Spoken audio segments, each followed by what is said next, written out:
Telangana assembly సమావేశాలు మస్తు గరంగా అయినాయుల్లో. గత 10 ఏళ్ల తెలంగాణ ఆర్థిక పరిస్థితి మీద రాష్ట్ర ప్రభుత్వం శ్వేతపత్రం విడుదల చేసింది. ఇంకేందిగా దీని మీద అధికార ప్రతిపక్షాల మధ్య పెద్ద మాటల యుద్ధం నడిచింది. చూడు రోపారి. ఆనరబుల్ స్పీకర్, ఇక పొద్దుగాల 11 గొట్టంగా షురూ చేసిన అసెంబ్లీ షురూ చేయంగానే స్పీకర్ గడ్డం ప్రసాద్ సంతాప తీర్మానాలతోని మొదలుపెట్టిర్రు. మెదక్ జిల్లా పూర్వ రామాయంపేట మాజీ ఎమ్మెల్యే రామన్న గారి శ్రీనివాస్ రెడ్డి, పరిగి మాజీ ఎమ్మెల్యే కొప్పుల హరీశ్వర్ రెడ్డి, భద్రాచలం మాజీ ఎమ్మెల్యే కుంజా సత్యవతి మృతి పట్ల శాసనసభ సంతాపాన్ని చెప్పి 2 నిమిషాల సేపు మౌనం పాటించిర్రు. తర్వాత మాట్లాడిన డిప్యూటీ సీఎం బట్టి విక్రమార్క సారు శ్వేతపత్రం సభలో ప్రవేశపెట్టి రోజువారీ ఖర్చులకు కూడా అప్పులు తెచ్చుకోవాల్సిన పరిస్థితి ఉందన్నాడు. 10 ఏళ్లలో రాష్ట్రం దివాలా తీసిందన్నాడు. ఆర్థిక అరాచకత్వాన్ని ప్రజలకు చెప్పాల్సిన బాధ్యత తమపై ఉందని చెప్పుకొచ్చిండు. ఇవాళ ఏ పరిస్థితికి వచ్చిందంటే అధ్యక్ష, డెట్ సర్వీస్ కోసం 53,000 కోట్లు ఎంత కట్టాల్సిన పరిస్థితి వచ్చింది. అంటే అప్పు కట్టడానికి మళ్ళీ అప్పు తీసుకోవాల్సిన పరిస్థితి ఈ రాష్ట్రంలో. అప్పు కట్టడానికి అప్పు తీసుకుంటున్నాం. ఇంతకంటే దౌర్భాగ్యం ఉంటుంది అధ్యక్ష. Is it not a debt trap? అట్లా తీసుకొచ్చారు ఈ రాష్ట్రాన్ని. మీరు మంచి రాష్ట్రం అధ్యక్ష. ప్రాపర్గా ప్లాన్ చేసుకుంటే అద్భుతమైనటువంటి ఆస్తులు, సంస్థలు, వ్యవస్థలు సృష్టించుకోవడానికి అవకాశం ఉన్న రాష్ట్రాన్ని మీరు ఈ రకంగా తయారు చేసి ఇంకా మళ్ళీ బయటికి చెప్పొద్దు, ఎవరు తెలియనే బాగండి, ఇది మన దగ్గర ఉంచండి, ఇది చెప్తే చాలా ఎవరి కోసం చెప్పకపోతే ఎట్లా ప్రజలు తెలిసేది? ఇక శ్వేతపత్రం చూసి మాట్లాడిన హరీష్ రావు 42 పేజీల పుస్తకం ఇచ్చి ఇప్పుడే మాట్లాడాలంటే ఎట్లా అని ప్రశ్నించిండు. నివేదికను చదివే సమయం మాకు ఇవ్వలేదన్నాడు. ప్రభుత్వ సమాధానం సంతృప్తిగా లేకపోతే నిరసన చేసే అవకాశం తమకు ఉందన్నాడు. సభను హుందాగా నడిపేందుకు బీఆర్ఎస్ సహకరిస్తుందని చెప్పి కాంగ్రెస్ ప్రభుత్వం తెలంగాణ అస్తిత్వాన్ని దెబ్బతీసే ప్రయత్నం చేస్తుందని, శ్వేతపత్రం కాంగ్రెస్ ప్రభుత్వానికి అనుకూలంగా ఉందని అన్నాడు. బీఆర్ఎస్ ప్రభుత్వం రైతుల కోసం ఎంతో చేసిందని, తమ ప్రభుత్వం రైతు ప్రభుత్వం అని, అట్లనే కేంద్ర ప్రభుత్వం రైతుల బోరు బావుల వద్ద మీటర్లు పెట్టాలని ఎంత ఒత్తిడి తెచ్చినా మేము ఆ పని చేయలేదని చెప్పిండు. ఇక దీని మీద మంత్రి ఉత్తమ్ కుమార్ రెడ్డి సార్ మాట్లాడుకుంటా ఎమ్మెల్యే హరీష్ రావు అసెంబ్లీ సాక్షిగా అబద్ధాలు మాట్లాడుతున్నాడు, తాను ఎంపీగా పార్లమెంట్ లో ఉన్ననని, ఆ బిల్లుల ఏడగూడా రైతుల బోరు బావుల వద్ద మీటర్లు పెట్టి బిల్లులు వసూలు చేయాలని లేదని కౌంటర్ ఇచ్చిండు. అట్లనే మొన్న కుంగిన మేడిగడ్డ గురించి మాట్లాడిన ఉత్తమ్ సారు గిట్ల చెప్పుకొచ్చిండు. స్వతంత్ర భారతదేశ చరిత్రలో ఎక్కడ కూడా ఇన్ని వేల కోట్లు ఖర్చు పెట్టి ఒక బ్యారేజ్ కొలాప్స్ కావడం, అసలు నేను ఏ డేట్ జరిగిందండి? అక్టోబర్ 21. వాళ్ళ ప్రభుత్వం ఉన్నది ఎప్పటి వరకు? బహుశా వారం 10 రోజుల కింద వరకు. ఆనాటి ముఖ్యమంత్రి ఒక్క మాట మాట్లాడలేదు. ఇప్పుడు చూస్తుంటే there are many alarming signals. ఎవరు రియాక్ట్ కాలేదు, ఎవరు దాని మీద ఏమి రెక్టిఫికేషన్ చర్యలు తీసుకోలేదు. నిన్న ఏది ఏజెన్సీ కన్స్ట్రక్షన్ వచ్చిండ్రో వాళ్ళు ఏమంటారు? మీరు డిజైన్ ఇచ్చిండ్రు, మీరే స్పెసిఫికేషన్ ఇచ్చిండ్రు, మీరే మెటీరియల్ చెప్పిండ్రు, దాని ప్రకారం కట్టినాం. ఇంజనీర్లు అడిగితే ఇదేం డిజైన్ అంటే అప్పుడు ఎవరు సార్ మొత్తం డిజైన్ ఒక ఆయన కదా, ఆయన కట్టమని మేము కట్టినాం. ఇప్పుడు ఎల్ఎన్టీ ఎక్స్పర్ట్స్ ఏమంటారంటే మాకు ఉన్న అభిప్రాయంలో జియాలజీ సరిగా చెక్ చేయలేదు, డిజైన్ సరిగా లేదు, కాబట్టి పియర్ యొక్క ఫౌండేషన్ కొలాప్స్ అయింది. మరి ఏం చేయాలి? దానికి మొత్తం బ్లాక్ 7 యొక్క లాంగవిటీ గురించి మరి ఏం చేయగలుగుతామో మరి వాళ్ళు ఇంకా ఇన్వెస్టిగేషన్ చేస్తున్నారు. But it is such a serious lab. మరి హరీష్ రావు గారు, మరి మీరు అందరూ ఇంత పెద్ద పెద్ద మాటలు మాట్లాడినరు, మేము అద్భుతంగా ప్రాజెక్ట్ కట్టినాం. మీరు కట్టిన మీ మాటల్లో అతి అద్భుతమైన ప్రాజెక్టు పరిస్థితి ఇది. అంటే అప్పు తీసుకొచ్చి కట్టినది ఇది మేడిగడ్డ బ్యారేజ్. అన్నారం సుందిల్లా రెండిటికి క్రాక్స్. దానికి ఇప్పుడు రిపేర్స్ చేపట్టాలి. ఆడ 2 TMC వాటర్ ఉంటే డీ వాటర్ చేయాలి.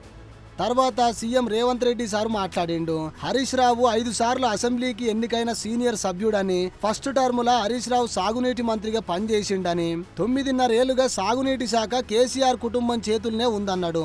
ఆర్థిక మంత్రిగా పనిచేసిన హరీష్ రావుకు లెక్కలపై సంపూర్ణ సమాచారం ఉంటది. అంచనాలు 80,000 కోట్లయితే 1,00,000 కోట్ల అవినీతి ఎట్లయిందని హరీష్ రావుని అరుచుకున్నాడు. ఇక హరీష్ రావుకు రాజగోపాల్ రెడ్డికి మధ్య వాడి వేడిగానే జరిగింది లొల్లి.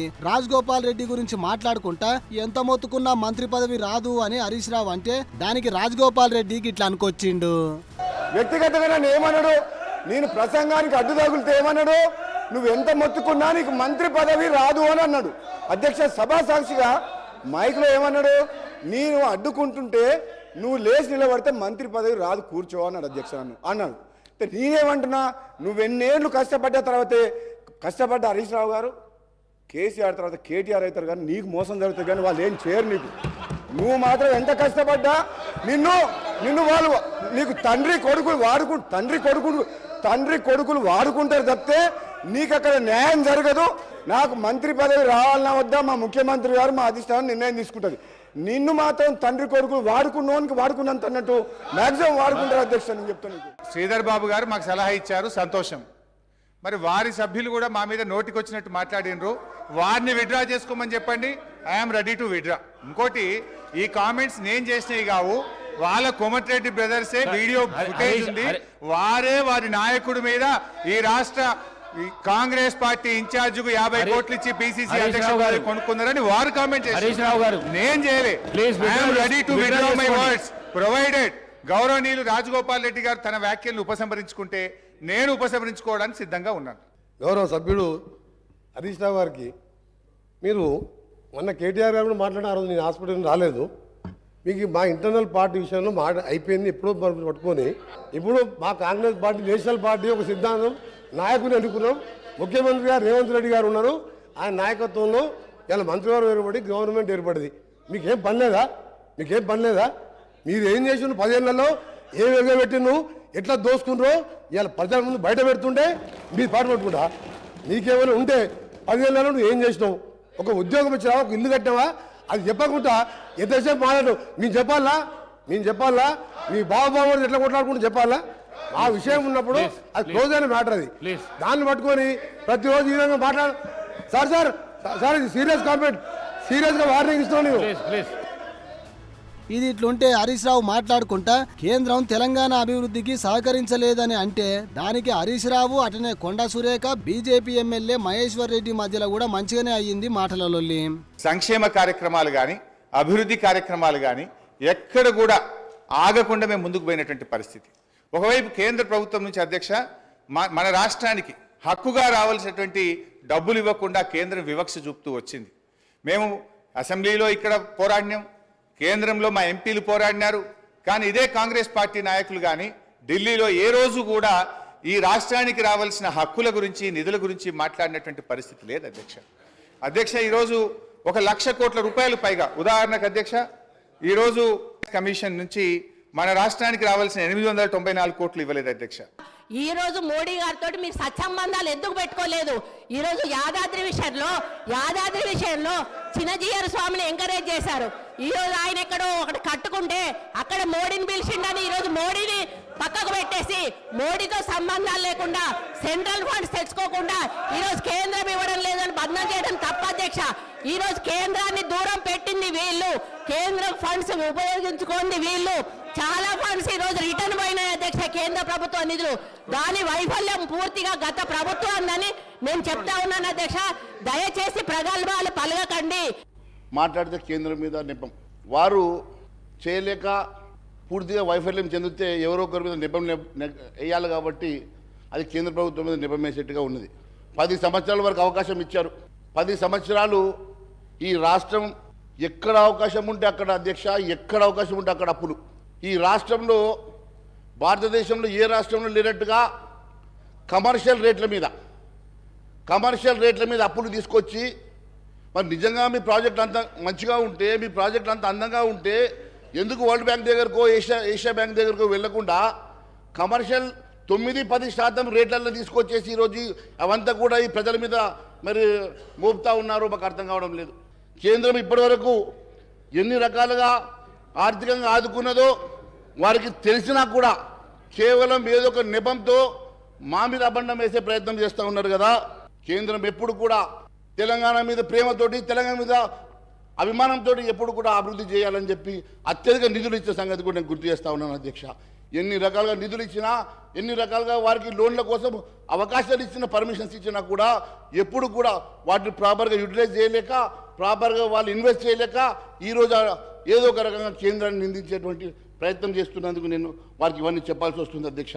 ఇక ముఖ్యమంత్రి రేవంత్ సార్ మాట్లాడుకుంటా రాష్ట్ర ఆర్థిక పరిస్థితి మీద ప్రభుత్వం విడుదల చేసిన వైట్ పేపర్ లోని గుణాంకాలను కాగు ఆర్బీఐ ఇచ్చిన రిపోర్టుల నుండి తీసుకున్నామని చెప్పుకొచ్చిండు. ఇక వ్యయాల విషయంలో కాగ్ రిపోర్టు, అప్పుల విషయంలో ఆర్బీఐ రిపోర్టును తీసుకున్నాము. ప్రభుత్వం తీసుకున్న అప్పులను సరైన ఉద్దేశంతోనే ఖర్చు చేసిందా లేదా అనేది కాగ్ చెప్తది. ప్రభుత్వ ఆదాయం అవసరాలకు సంబంధించి ఆర్బీఐ సమాచారం ఇస్తుందని చెప్పిండు సారు. శ్వేతపత్రం ఎవరినో నిందించనికే పెట్టలేదని, మా ప్రభుత్వం వైట్ పేపర్ ను విడుదల చేయడంలో ఎటువంటి రాజకీయ కోణం లేదన్నాడు. తప్పును తప్పుగా చెప్పకపోతే మనం కూడా తప్పుల భాగస్వామ్యం అయినట్టేనని, మన కుటుంబ సభ్యుడు చేసిన తప్పును తప్పు అని అంగీకరించాలని చెప్పుకొచ్చిండు సారు.